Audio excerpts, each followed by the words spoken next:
Vice-primeiro-ministro, nosso ministro coordenador do assunto econômico, no ministro turismo e ambiente, senhor Francisco Calvo Adilai, halo encontro bilateral com o secretário de Estado do Turismo de Moçambique.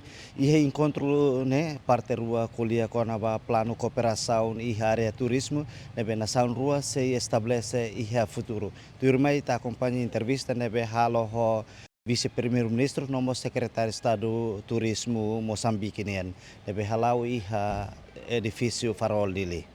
Família boa, CPL Peninha. E tu pode ser a técnica da se hoje em dia 30, dia 31 aba, e a conferência, a reunião CPLP, para Ministério Turismo e Ministro Cirilo Bukida Mamai, a Moçambique, Angola, São Tomé, Portugal, Brasil e Timor. Há o secretário de Estado, mas Moçambique ninguém.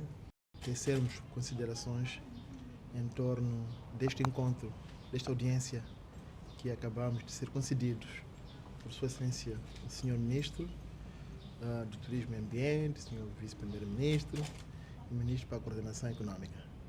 Bom, foi um encontro de cortesia, o qual venhamos agradecer e realçar as excelentes relações de amizade e de cooperação que existem entre os nossos dois povos, governos e países, Moçambique e Timor-Leste.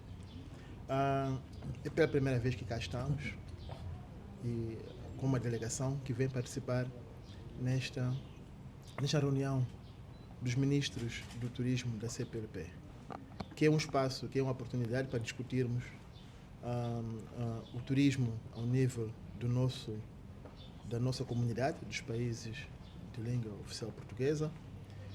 Esperamos que deste encontro possamos efetivamente juntos desenhar estratégias para o desenvolvimento do turismo ao nível da região.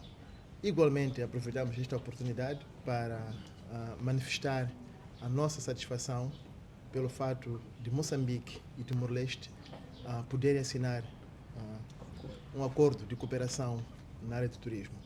Pretendemos que os nossos dois países cooperem no âmbito do turismo, dadas as similaridades que nós temos. Temos uma mesma língua comum, que é o português, temos uma história comum de luta pela autodeterminação, temos igualmente o fato de, entre nós, sermos solidários uns com os outros, pelo que há condições para que nós possamos cooperar na área do turismo.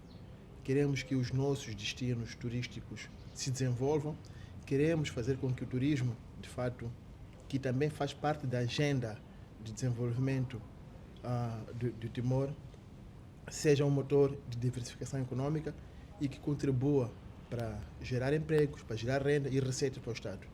Queremos que a partir do turismo possamos empregar jovens e possamos desenvolver os nossos países. Por isso, Sr. Ministro,